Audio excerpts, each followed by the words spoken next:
जिल्हाधिकारी अमोल एडगे यांच्या अध्यक्षतेखाली जिल्हास्तरीय खरीप हंगामपूर्व आढावा आणि नियोजन बैठक पार पडली। या बैठकीला जिल्हा परिषदेचे मुख्य कार्यकारी अधिकारी कार्तिकेयन एस, विभागीय कृषी सहसंचालक बसवराज बिराजदार, विभागीय कृषी संशोधन केंद्राचे सहयोगी संशोधन संचालक डॉक्टर अशोक किसाळ, जिल्हा अधीक्षक कृषी अधिकारी अरुण भिंगारदेवे यांची प्रमुख उपस्थिती होती। यावेळी जिल्हाधिकारी एडगे यांनी जिल्ह्यातील खरीप हंगामपूर्व कामांचा सविस्तर आढावा घेतला।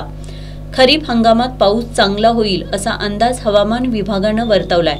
मात्र पाऊस कमी झाला तरीही उत्पादन वाढीसाठी सूक्ष्म नियोजन करण्यासह शेतकऱ्यांना वेळेत आणि माफक दरात खतं, बी बियाणं मिळतील याची खात्री करा, अशा सूचना जिल्हाधिकाऱ्यांनी या बैठकीत दिल्या। सर्व खात्री झालेली की आवश्यक ते बियाणं उपलब्ध आहे, तर क्वालिटी बियाणे शेतकऱ्यांना उपलब्ध राहावे यासाठी आपल्या रेग्युलर तपासणी आहेत। रेग्युलर तपासणी वेळच्या वेळी सर्वांनी कराव्या। रासायनिक खतं, कीटकनाशक त्याच्याही तपासणी ज्या आहेत लक्ष्यांकानुसार कराव्या। या सर्व निविष्ट आहेत त्या वेळेमध्ये शेतकऱ्यांना माफक दरामध्ये मिळतील, कुठेही लिंकिंग सारखे प्रकार होणार नाही यासाठी पूर्णपणे यंत्रणेने अलर्ट राहावं। कर्जाच्या बाबतीत जे काही आपलं टार्गेट आहे 3800+ करोडचं, ते सुद्धा वेळेमध्ये कर्ज शेतकऱ्यांना मिळावं। जे कर्ज व्याजाच्या सवलतीचा जो लाभ आहे तोही शेतकऱ्यांना मिळावा याची सुद्धा नोंद घ्यावी। बाकीच्या यंत्रणा ज्या आहेत, MSCB आहे, इरिगेशन आहे, रेशीम विकास डिपार्टमेंट आहे, त्या सर्व यंत्रणांनी सुद्धा जे काही शेतकऱ्यांना सहकार्य लागेल खरीपाच्या नियोजनाच्या अनुषंगाने ते सर्व सहकार्य वेळेमध्ये करावं। सर्व गोष्टी आपल्या वेळेमध्ये शेतकऱ्यांना मिळाल्या पाहिजेत।